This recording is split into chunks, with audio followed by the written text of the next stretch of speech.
Hello friends, welcome to my channel Dhanashree classes.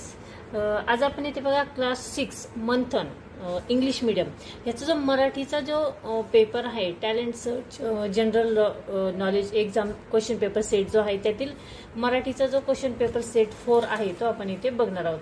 Question paper set म्हणजे practice question paper 4 number 4 चा part 1 Marathi तो आपण इथे बघणार आहोत। पार्ट 2 मध्ये इंटेलिजंटचा पेपर असतो। आपण फक्त इथे मराठीचे पेपर सोडवत आहोत। आज आपण 4 नंबरचा प्रॅक्टिस पेपर सोडत आहोत। ठीक आहे, मराठीचे पेपर या अगोदर आपण 3 पेपर इथे सोडून घेतलेले आहेत आणि कशा पद्धतीने सोडवायचे ते मी इथे व्यवस्थितरित्या सांगितलेले आहेत। तुम्ही ते मागील 3ही व्हिडिओ नक्की बघा, कारण कशा पद्धतीने पेपर सोडवायचा हे ते मी त्यामध्ये सांगितलेलं आहे। ठीक आहे, त्या व्हिडिओची लिंक मी ते डिस्क्रिप्शन बॉक्समध्ये देत आहे, ते तुम्ही जरूर बघा। आज जो पेपर आहे आजचा क्वेश्चन पेपर सेट 4 यातील पहिला जो प्रश्न आहे तो कोणता आहे की खालील उत्तरा वाचून त्यावरील प्रश्नांची उत्तरं लिहा। पहिला आणि दुसरा असे दोनही प्रश्न या उत्तरावर आहेत। म्हणजे पेपर सेट मराठीच्या पेपर सेट मध्ये पहिला आणि दुसरा जो प्रश्न असतो तो पॅराग्राफ वाचून आपल्याला त्यावरील उत्तरे लिहायची असतात। म्हणजे उत्तर दिलेला असतो, पॅराग्राफ दिलेला असतो आणि तो वाचून आपल्याला त्यावरील प्रश्न आपल्याला सोडवायचे असतात। आता बघा, यातील पहिला प्रश्न आहे मध्यभागी पिवळा परागपुंज असणारे फूल कोणते। हा पॅराग्राफ आपण व्यवस्थित वाचून घ्यायचा आहे आणि उत्तर त्यामध्येच दिलेले असतात, ते आपल्याला लगेच सापडतात। आता इथे काय म्हटले आहे की मध्यभागी पिवळा परागपुंज असणारे फूल कोणते। तर बघा, पिवळा परागपुंज असे हे फूल असते, फारच सुंदर ते फूल दिसते। कोणते फूल म्हटलेलं आहे तर नागचाफा। नागचाफ्याचा वास हा गोड असतो। 4 बाजूंना 4 शुभ्र स्वच्छ व रुंद अशा पाकळ्या व मध्ये पिवळा परागपुंज असे हे फूल असते, फारच सुंदर दिसते हे फूल। ठीक आहे, तर आपलं उत्तर आहे नागचाफा। पुढचा प्रश्न आहे खालीलपैकी कोणत्या चाफ्याला सुगंध नसतो। तर बघा, पांढऱ्या चाफ्याला सुगंध नसतो। पांढऱ्या चाफ्याशिवाय बाकीच्या सर्वांस सुगंध आहे, म्हणजे पांढऱ्या चाफ्याला सुगंध नसतो। उत्तर आपलं पांढरा चाफा। बघा, प्रश्न तिसरा आणि चौथा ह्या कवितेवर दिलेले असतात। कवितेच्या इथे 2-3 ओळी 2-3 कडवे दिलेले असतात आणि त्या कडव्यांवरून आपल्याला खालील प्रश्न सोडवायचे असतात। तर तिसरा प्रश्न आहे छकुलीचे बोबडे बोल कसे आहेत। छकुलीचे बोबडे बोल बघा इथे दिलेले आहे की छकुलीचे बोबडे बोल हे खडी साखरेसारखे आहे। आपलं उत्तर आले खडी साखरेसारखे। पुढचा बघा प्रश्न आहे सगळ्या जगाचे कौतुक कोठे आहे। तर सगळ्या जगाचे कौतुक हे छकुलीच्या मुठीत आहे। इथे उत्तर दिलेलं आहे बघा, छकुलीच्या झाकल्या सर्व जगाचं कौतुक हिच्या झाकल्या मुठीत। प्रश्न क्रमांक 5 खालीलपैकी अशुद्ध शब्द कोणता। 4 ऑप्शन दिलेला आहे, यामधील अशुद्ध शब्द येतो शौर्य। कारण शौर्य शब्द हा शुद्ध स्वरूपात आपण अशा पद्धतीने लिहितो, 2 मात्रे आणि वरती यला रफार असतो, शौर्य। ठीक आहे, पुढचा प्रश्न आहे कुरंग या शब्दाचा समानार्थी असलेला शब्द कोणता। कुरंगचा समानार्थी शब्द येतो मृग। त्यानंतर पुढचा प्रश्न आहे खाली दिलेल्या आकृतीतील अक्षरांपासून एक म्हण तयार होते, त्या म्हणीचा योग्य अर्थ पर्यायातून शोधा। आता खाली त्या चौकटीमध्ये आकृतीमध्ये आपल्याला म्हण अगोदर तयार करून घ्यायची आहे। तर ही म्हण येते की जित्याची खोड बेल्याशिवाय जात नाही। बघा, जी त्याची खोड मेल्याशिवाय जात नाही, जात त्यानंतर नाही। याचा अर्थ होतो मूळचा स्वभाव कधीच बदलत नाही, म्हणून ऑप्शन नंबर 1 हे आपलं उत्तर आहे। त्यानंतर पुढचा प्रश्न आहे नुकसान होणे या अर्थाचा वाक्प्रचार पर्यायातून शोधा। नुकसान होणे म्हणजे वाट लागणे। पुढचा प्रश्न आहे खालील वाक्यातील अधोरेखित शब्दाची जात ओळखा। अधोरेखित शब्द बघा, सैनिकांनी सीमेवर शौर्य गाजवले। काय गाजवले? शौर्य गाजवले। शौर्य हे काय झालं, तरी विशेषण झालं। ठीक आहे, त्यानंतर पुढचं आहे खालील वाक्यात चुकीचे विरामचिन्ह घातलेले वाक्य कोणते। चुकीचे विरामचिन्ह घातलेले वाक्य आहे बघा, आम्ही धावत गेलो। इथे फुल स्टॉप पाहिजे होता, म्हणजे पूर्ण विराम पाहिजे होता, तिथे एक्सक्लेमेशन मार्क दिलेला आहे। हे उत्तर चुकलेलं आहे, म्हणून आपलं यातील पर्याय क्रमांक 1 हे बरोबर आहे. त्यानंतर प्रश्न 11 आणि 12 इथे आपल्याला संवाद दिलेला असतो आणि त्या संवादावरून आपल्याला प्रश्नाची उत्तरे लिहायची असतात.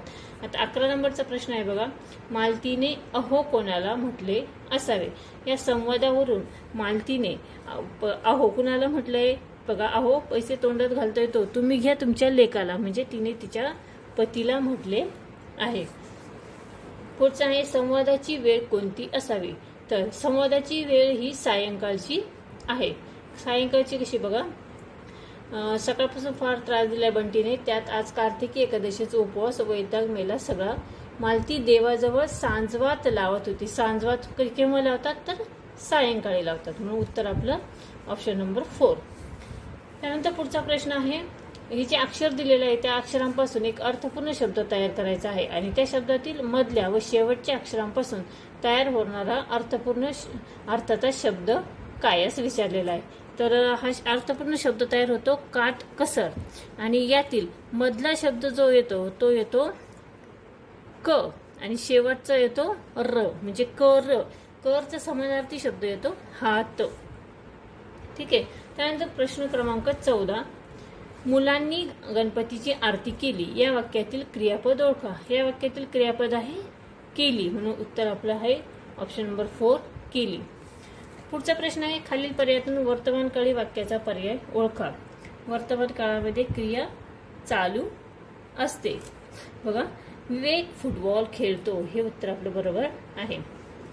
त्यानंतर प्रश्न क्रमांक 16 ते 18 हे सुसंगत शब्दांचा वाक्यांचा परिच्छेद यावर हे प्रश्न आधारित आहे.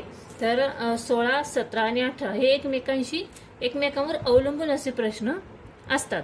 आता बघा, ज्यावेळेस सुसंगत वाक्याचा परिच्छेद असा प्रश्न विचारला जातो त्यावेळेस आपल्याला 3 नंबरचा प्रश्न हा अगोदर सोडवायचा असतो. आता यातील 18 नंबरचा प्रश्न आहे, मुलांनी शाळेत टिंबटिंब साजरा केला. आता शाळेमध्ये इथे शिक्षक दिन पण येईल, बाल दिन पण येईल, त्यामुळे आपलं उत्तर इथे लक्षात येत नाही. स्वातंत्र्य दिन पण येईल. मग जर अशा वेळेस आपल्याला लक्षात नाही आलं तर आपण त्याच्या अगोदरचा प्रश्न घेऊया. त्या महिन्याची टिंबटिंब तारीख होती. त्या महिन्याची टिंबटिंब तारीख होती. आता बघा, 14 तारखेला काय येतं, बाल दिन येतं. शिक्षक दिन हा 5 तारखेला येतो, त्यामुळे हे उत्तर नसणार. महाराष्ट्र दिन हा 1 मेला येतो, त्यामुळे हे पण उत्तर नाही. आणि स्वातंत्र्य दिन हे केव्हा असतं, 15 तारखेला असतं, त्यामुळे हे आणि हे दोन्हीतून एक उत्तर असू शकतो. आता इथे परत कन्फ्युजन झालं, मग आपण प्रश्न क्रमांक 16 वर येणार आहोत. हा टिंबटिंब हा इंग्रजी महिना होता. कोणता महिना होता बघा, आता इथे स्वातंत्र्य दिन जर आपण घेतलं, 15 तारीख जर घेतली, स्वातंत्र्य दिन घेतलं, तर इथे ऑगस्ट महिना यायला हवा. इथे ऑगस्ट महिना आहे का, नाही. मग आता उरला कोणता, 14 तारीख उरली. मग 14 नोव्हेंबर. 14 नोव्हेंबरला कोणता दिवस साजरा केला जातो, बाल दिन. तर अशा पद्धतीने आपण सुसंगत वाक्याचा परिच्छेद हा प्रश्न इथे सोडवायचा आहे. म्हणजे 16 नंबरचा जो प्रश्न आहे त्याचं उत्तर आहे ऑप्शन नंबर 4 नोव्हेंबर. 17चं उत्तर आहे ऑप्शन नंबर 3 14, आणि 18चं उत्तर आहे मुलांनी शाळेत टिंबटिंब साजरा केला तर बाल दिन ऑप्शन नंबर 2. ठीक आहे. पुढचा प्रश्न आहे 19 नंबरचा, तीरावरून त्याने तीर मारला. तीरावरून त्याने तीर मारला, म्हणजे तीर म्हणजे काय, काठ, आणि काठावरून त्याने काय मारला, तीर म्हणजे बाण मारला. तर यातील अंडरलाईन केलेला शब्द आहे तीर, त्याचा अर्थ येतो बाण. ठीक आहे. पुढे बघा, 20 नंबरचा प्रश्न आहे, खालीलपैकी कुसुमाग्रज हे टोपण नाव कोणाचे. तर कुसुमाग्रज हे टोपण नाव आहे वा शिरवाडकर. त्यानंतर पुढचा प्रश्न आहे बघा 21 नंबरचा, खालील शब्द वर्णानुक्रमे लावल्यास दुसऱ्या क्रमांकावर कोणता शब्द तयार होईल. आता वर्णानुक्रमे लावल्यास तर बघा प्रत्येक ठिकाणी न न न आहे. 2 नंबरला येईल, त्यानंतर काय येईल, न न न हे येईल, प्रत्येक ठिकाणी आहे. त्यानंतर पहिल्या नंबरला येईल क, त्यानंतर दुसऱ्या नंबरला येईल ज, तिसऱ्या नंबरला प, आणि चौथ्या नंबरला ब. आपल्याला दुसऱ्या नंबरचं विचारलेलं आहे, म्हणून उत्तर आपलं येतं ऑप्शन नंबर 2 न ज र. ठीक आहे. पुढे बघा, जसे सापाचे फुसफुसले तसे म्हशीचे रेकणे. तर नंतर दररोज ठरलेला कार्यक्रम, या शब्दसमूहाबद्दल एक शब्द, त्याला काय म्हणतो आपण, दररोज ठरलेला कार्यक्रम म्हणजे दिनक्रम. पुढचा प्रश्न आहे, खालील शब्दापैकी जोड शब्द नसलेल्या शब्दाचा पर्याय क्रमांक शोधा. जोड शब्द नसलेला म्हणजे कोणता? धनधान्य. कारण धन दौलत हा जोड शब्द झाला, धनधान्य हा जोड शब्द झाला आणि धड धाकट हा देखील जोड शब्द झाला. उत्तर आहे आपलं धनवान. आणि शेवटचा प्रश्न आहे बघा, खालील पर्यायातून विरुद्ध अर्थाची जोडी नसणारा पर्याय शोधा. विरुद्ध अर्थाची जोडी नसलेला म्हणजे सुलभ आणि सोपे हे समानार्थी झाले म्हणून ऑप्शन नंबर 2 हे आपलं उत्तर बरोबर आहे. ठीक आहे. तर अशा पद्धतीने आपण इथे मराठीचा part 1 practice question paper set 4 जो आहे तो आपण इथे बघितलेला आहे. आय होप तुम्हाला हा व्हिडिओ नक्की समजला असेल. हा व्हिडिओ जर समजला, आवडला तर या व्हिडिओला तुम्ही नक्की लाईक करा, शेअर करा आणि हो, चॅनलवर जर तुम्ही नवीन असाल तर चॅनल सबस्क्राईब करा. व्हिडिओ बघितल्याबद्दल धन्यवाद.